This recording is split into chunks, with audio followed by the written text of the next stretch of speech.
L'heure de la transformation.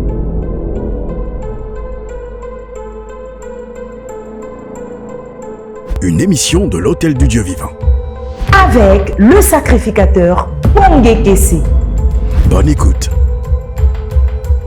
Shalom, peuple de Dieu. Allons-y dans le livre d'Ézéchiel chapitre 16, à partir du verset 1. La parole de l'Éternel me fut adressée en ces mots. Fils de l'homme, fais connaître à Jérusalem ses abominations. Tu diras, ainsi parle le Seigneur l'Éternel à Jérusalem. Par ton origine et ta naissance, tu es du pays de Canaan. Ton père était un Amorien et ta mère une Hétienne. À ta naissance, au jour où tu naquis, ton nombril n'a pas été coupé, tu n'as pas été lavé dans l'eau pour être purifié, tu n'as pas été frotté avec du sel et tu n'as pas été enveloppé par les langes. Nul n'a porté sur toi un regard de pitié pour te faire une seule de ces choses, par compassion pour toi, mais tu as été jeté dans les champs le jour de ta naissance, parce qu'on avait horreur de toi. Je passais près de toi, je t'aperçus baigné dans ton sang, et je te dis, vis dans ton sang. Amen. Je voudrais vous parler du mystère du sang dans le combat spirituel, en particulier dans la délivrance. Alléluia. Aujourd'hui, quand vous écoutez les différentes chaînes de radio et de télévision, vous êtes frappé par le grand nombre de programmes organisés ici et là sur la délivrance. Et malgré tous ces programmes, tous ces vacarmes, la vie de l'Église ne change pas réellement. Il n'y a pas de réelle transformation. Les gens vivent quelques miracles. C'est vrai que moi je considère comme étant des miettes. Il y a quelques percées ici, quelques guérisons là, quelques mouvements de délivrance par là. Mais ce ne sont que des miettes. L'Église ne vit pas encore, les chrétiens ne vivent pas encore véritablement la présence de Dieu, la vie de Dieu comme il se doit. Il n'y a pas de réelle transformation que les chrétiens vivent réellement. J'ai l'habitude de le dire, les miracles ne sont même pas un signe absolu que c'est Dieu qui est en train de travailler. Et il y a des chrétiens qui vont de délivrance en délivrance sans jamais sortir de la situation. On retrouve des chrétiens, des hommes de Dieu dans des positions qui n'honorent pas le Seigneur. On entend couramment des choses qui sont sales à entendre au sujet des chrétiens, au sujet des hommes de Dieu. Et pourtant, tous les jours, les gens font du bruit, les gens crient, les gens sautent, les gens tombent, les gens roulent par terre. On prophétise tous les jours et il n'y a pas de changement. Chers frères, je voulais vous expliquer quelque chose qui va certainement vous aider. Déjà, croyez-moi, Dieu veut que vous soyez délivrés.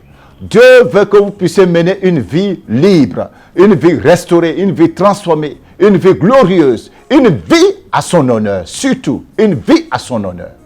Je sais qu'il y a des chrétiens qui sont tristes quand ils regardent leur vie chrétienne. Leur tristesse n'est pas une tristesse matérielle, basée sur les choses matérielles, sur les besoins matériels. Il y a des chrétiens qui sont tristes, qui sont amers, qui sont angoissés, parce que les liens du péché les torturent. Et malgré tout ce qu'ils font, ils sont encore dans les chaînes du péché.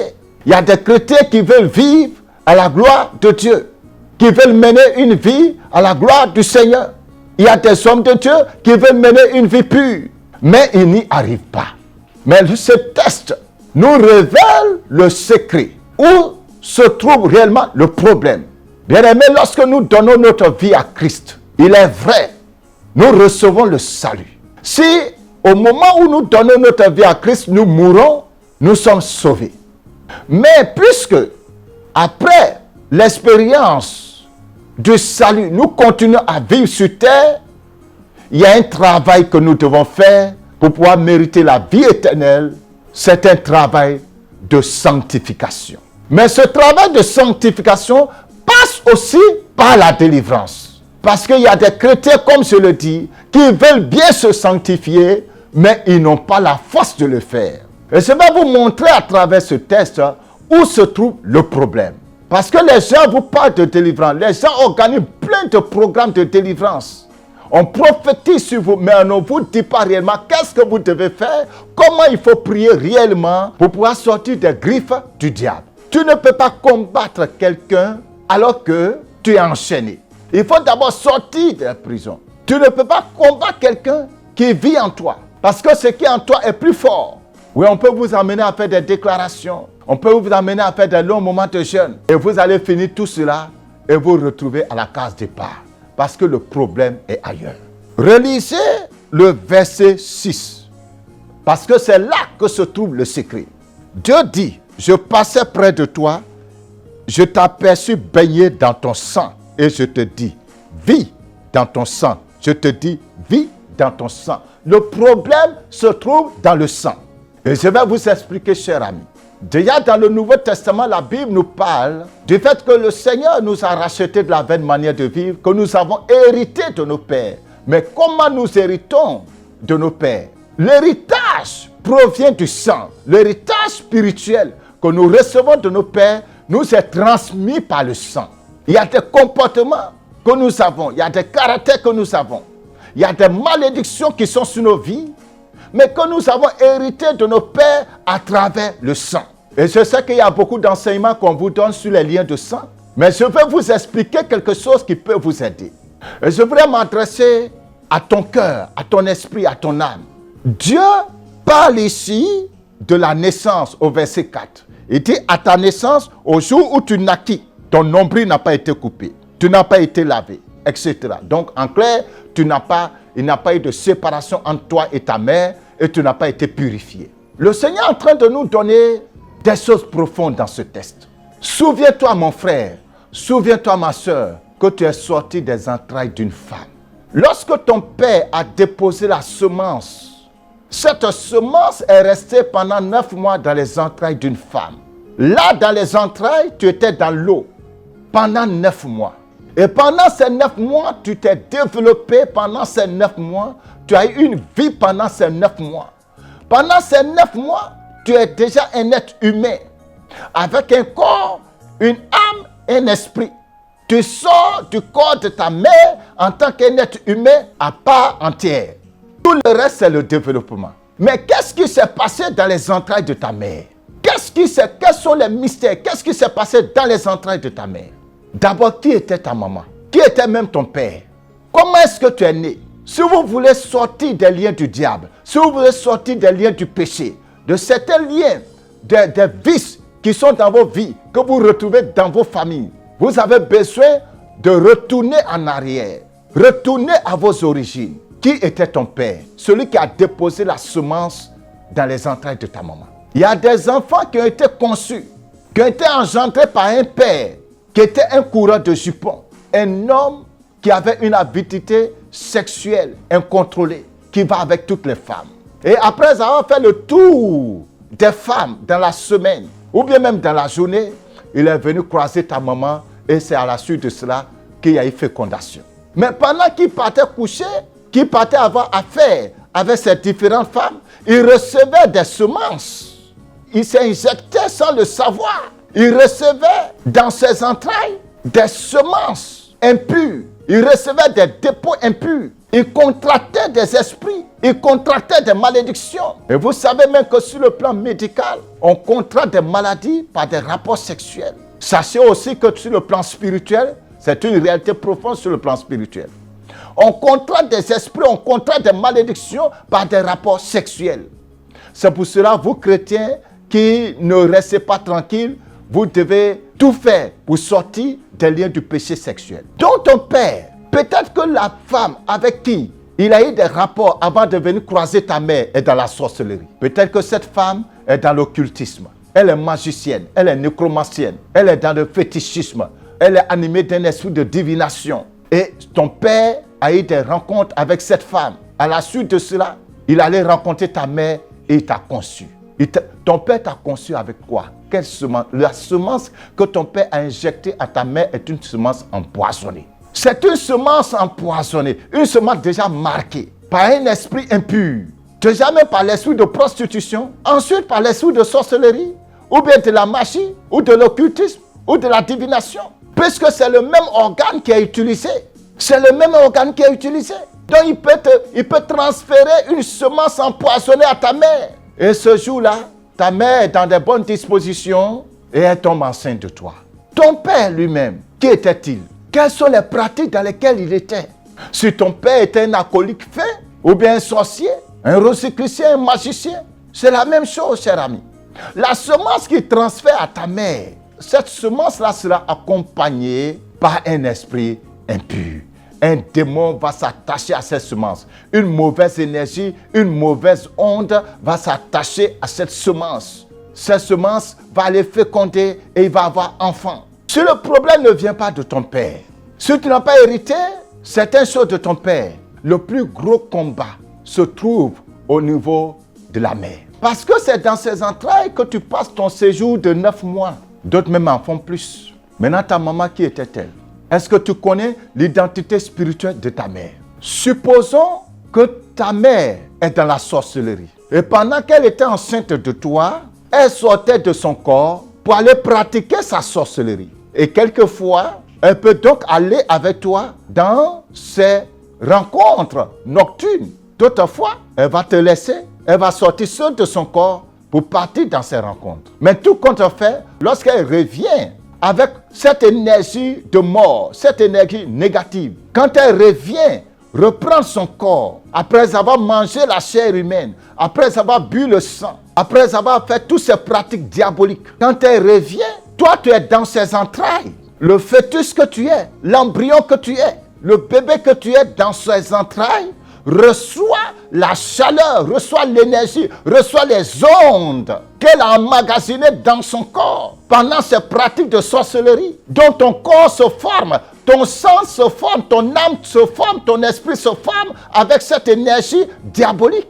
Et si ta mère, pendant qu'elle est enceinte de toi, commet l'adultère, elle reçoit un sang étranger parce que ce qui sort de l'homme, c'est du sang. Elle reçoit un sang étranger pendant que toi, tu es dans les entrailles de la mère. Tu reçois une nature hybride. À force d'avoir des rapports sexuels avec d'autres personnes, pendant que toi, tu es dans le ventre de ta maman, toi-même, tu reçois une nature hybride. Ton sang, puisque c'est dans les mêmes entrailles que tu te trouves, ton corps est impacté par le sang étranger qui est rentré dans le corps de ta maman. Ce sont des problèmes qui s'entassent comme cela. Nous continuons. Toujours dans le ventre de ta maman. Il y a certains d'entre vous, pendant que votre maman était enceinte de vous, elle se promenait chez les marabouts. Elle va de marabout en marabout. Elle va chez les dévins, chez les guérisseurs. Et ces voyants démoniaques ont eu le temps de te voir dans les entrailles, de voir qui tu es, de voir ton étoile. Et ces contacts, ces connexions ont impacté ton esprit et ton âme. Et tout ça, ça se fait pendant que tu es en train d'être formé dans le sein maternel. Donc tu évolues avec ces choses-là depuis le ventre de ta mère. Maintenant, lorsque tu nais, tu vas passer du temps à te nourrir de quoi? Du lait maternel. Le lait maternel, c'est du sang. Nous tous là, nous avons bu du sang, le sang de notre maman. Tu prends des mois, des années même pour certains, surtout les bébés garçons, mais le lait que tu prends, quelle est la composition de ce lait? Le sang qui est dans ce lait, c'est quel type de sang? Qu'est-ce que ce sang transporte? Qu'est-ce que ce sang transporte? Et nous avons des gens qui ont été nourris à la mamelle d'une autre femme, soit de la grand-mère ou d'une tante, etc. Mais c'est quel lait, quel sang tu as bu pendant que tu étais bébé? Qu'est-ce que ce sang-là transporte? Quelles sont les malédictions que ce sang transporte? Quels sont les démons que ce sang transporte? Quels sont les germes que ce sang transporte? Quelles sont les signatures que ce sang transporte? Chers frères, le sang transporte des messages. Le sang transporte soit la bénédiction ou la malédiction, la condamnation ou la liberté, la grâce ou la disgrâce. Qu'est-ce que le sang de ta mère a transporté dans tes entrailles pendant que tu buvais de son lait? Vous voyez, Dieu dit, vis dans ton sang, parce que le problème était dans le sang. C'est dans le sang que se trouve le problème, c'est dans le sang que se trouve la condamnation, c'est dans le sang que se trouve la mort, c'est dans le sang que se trouve la disgrâce, c'est dans le sang que se trouve le péché. Or, c'est dans le même sang que se trouve l'âme. Lévitique 17 nous l'apprend au verset 11. La Bible nous dit, car l'âme de la chair est dans le sang. Car l'âme de la chair est dans le sang. Donc, notre âme se trouve dans notre sang. Donc, le sang que tu as bu, Le sang avec lequel tu as été formé, quelle était sa nature? Tu ne peux pas devenir autre chose que ce qui se trouve dans ton sang. Ce que tu as aujourd'hui vient de ton sang. Les comportements que tu as, les situations que tu vis, sont des comportements et des situations qui sont dans ton sang. Alléluia. Ce sont des situations qui sont... C'est déjà programmé, c'est écrit dans ton sang. Écoutez, il y a des maladies lorsque vous partez à l'hôpital. On vous posera la question si dans votre famille, il y a quelqu'un qui fait cette maladie. Tu as le diabète, on te posera la question. Tu as des problèmes d'yeux, on te posera la question. Tu as l'ulcère, on te posera la question. Il y a plusieurs maladies de ce genre pour lesquelles les médecins vont te poser des questions. Si un membre de ta famille, si ton père, ta mère ou bien un membre de la famille quelconque a cette même maladie. Parce que le sang communique, le sang transporte. Alors Dieu dit, vis dans ton sang. Alléluia. Pendant que je suis en train de parler, je prie que Dieu ouvre ton esprit, que tu te retournes dans ton enfance, que tu vois ce qui s'est passé lorsque ta mère était enceinte de toi. Comment même tu as été conçu? Le lait maternel que tu as consommé, de quelle nature, quelle qualité était ce lait? Alors, si tu as consommé du lait dans lequel il est marqué prostitution, il y a les germes de la prostitution dans ce lait, dans ce sang. Cher ami, tu vas grandir, quelle que soit ta bonne volonté, tu seras prostitué. Si dans ce sang, l'énergie, la marque de l'humiliation est dans ce sang, tu vas grandir, quelle que soit ta beauté, ton intelligence, tu vas aller d'humiliation en humiliation. Parce que ça y est, dans ton sang, tu ne peux devenir autre chose que ce qui est dans ton sang. Si dans ton sang, il est marqué, consacré au fétiche, tu vas grandir. Tu vas même vouloir devenir chrétien, mais tu vas terminer par retourner adorer les fétiches. Ou encore dans tes rêves, tout en étant chrétien, même pasteur, dans tes rêves, tu vas te retrouver dans des maisons de fétiches. Parce que c'est ce qui est dans ton sang. C'est ce qui est dans ton sang. Si tu as été conçu à l'issue d'un viol, tu es un enfant qui est issu d'un viol. Le viol est marqué dans ton sang. Tu vas grandir. Soit toi-même tu vas violer des gens ou tu seras violé. Tu as été conçu à la suite d'un acte que ton père a eu avec ta mère alors qu'il venait de se saouler. Tout à fait ivre. Il est venu se jeter sur ta mère. Et c'est avec cet esprit d'ivresse que tu as été conçu. Tu vas grandir.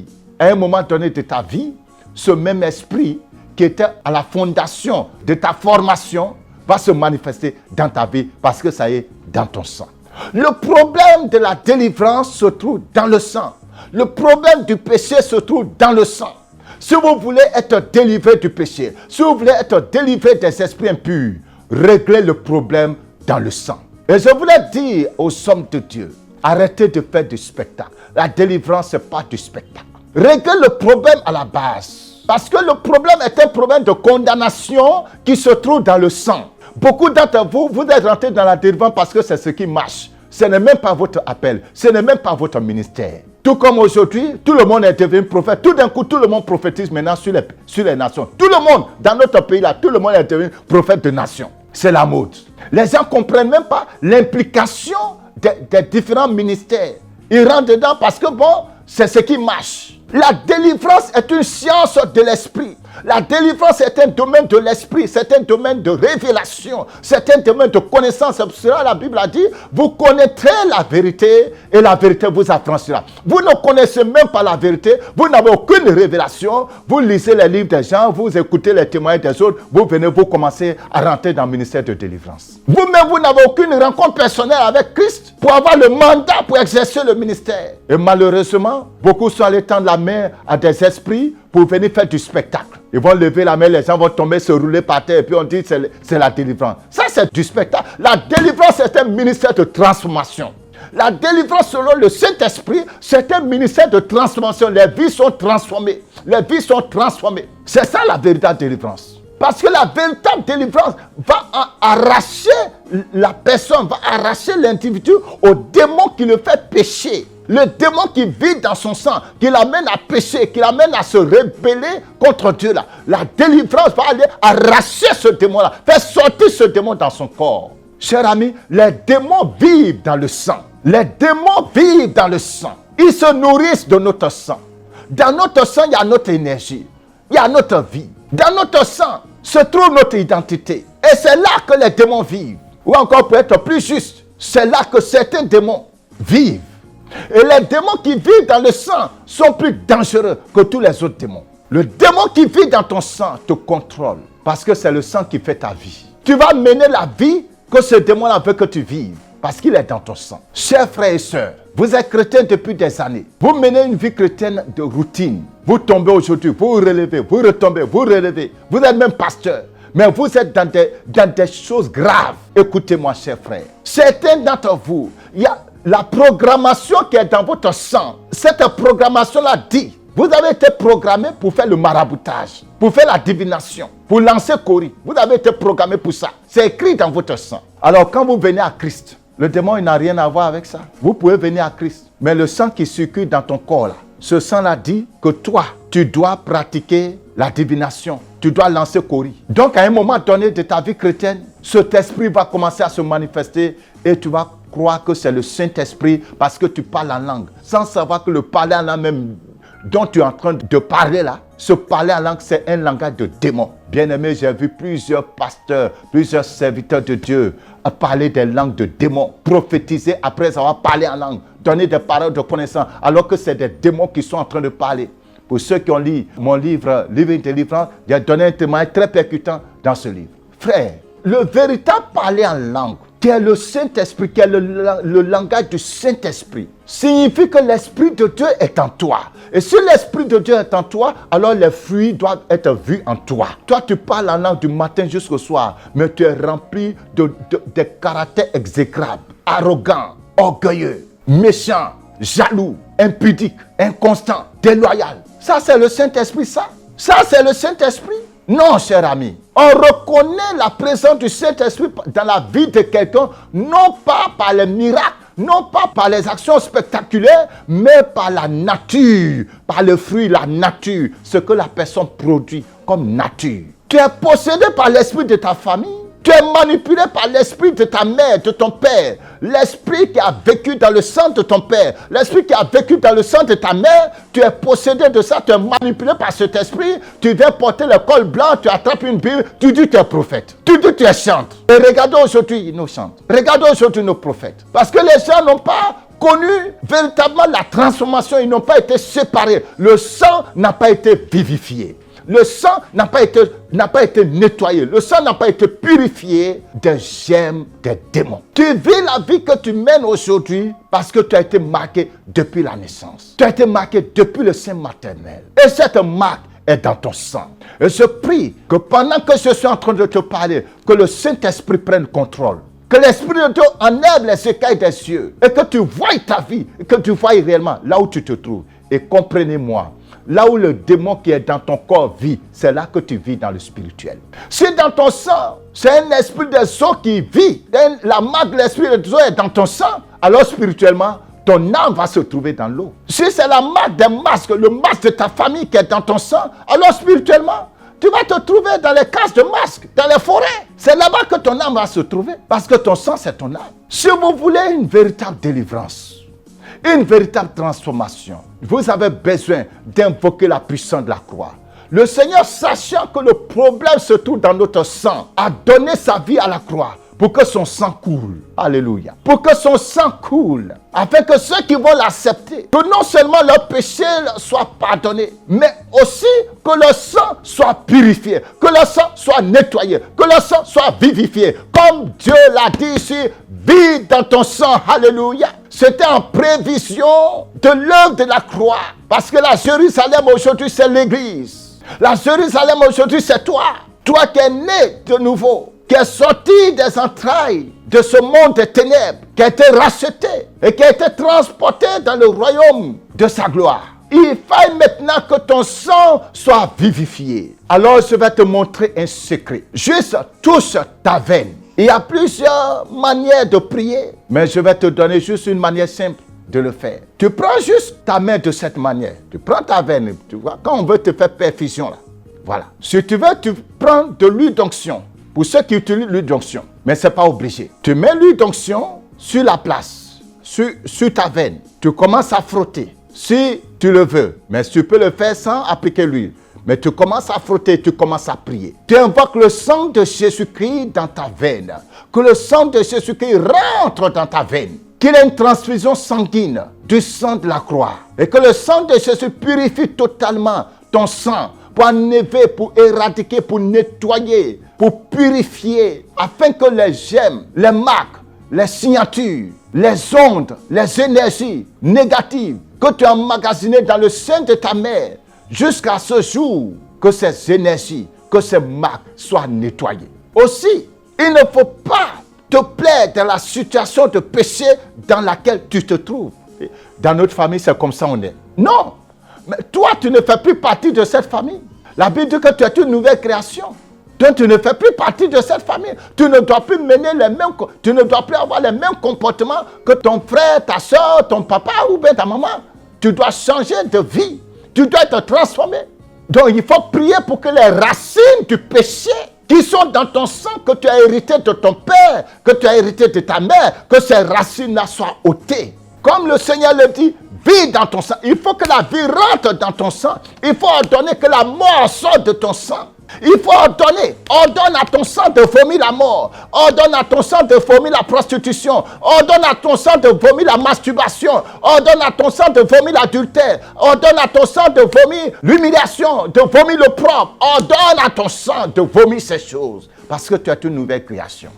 Et si tu peux faire cette prière avec vie, tu peux faire cette prière avec vie, avec foi, tu vas expérimenter une délivrance profonde. Soit tu vas vomir, ou bien tu vas aller à la selle, ou bien tu vas aller uriner, ou bien ça va sortir par le vent, ça va sortir par la sueur. Tu vas connaître une délivrance profonde. Et lorsque tu sortiras de là, le péché là ne va plus se manifester dans ta vie. Tu auras la victoire sur le péché. Tu auras la victoire sur les situations qui se répètent. Tu auras la victoire sur la malédiction qui se répète dans ta vie. Parce que le problème était dans ton sang. Je prie que le Saint-Esprit te vienne en aide à l'écoute de ce message. Et que la puissance de la croix, la puissance qui est dans le sang de Jésus-Christ, visite ton corps. Et que tu sois libéré des chaînes du péché pour une prospérité spirituelle, matérielle, financière, selon le Seigneur. Cher frère, si tu es délivré du péché, si tu es délivré de la condamnation, si tu es délivré des semences des ténèbres dans ton corps, la vie te sera facile. Ton progrès spirituel sera évident. Tu ne connaîtras plus les chutes à répétition. Que le Seigneur vous bénisse au nom de Jésus-Christ de Nazareth. Amen. Vous venez de suivre l'heure de la transformation. Nous croyons que ce message vous a fait beaucoup de bien. Alors, rejoignez-nous tous les dimanches de 9h à 12h pour le culte de transformation à l'Hôtel du Dieu Vivant en Côte d'Ivoire, Abidjan, Cocody, Nouveau CHU, route de Djorobité 1. Paix et vie.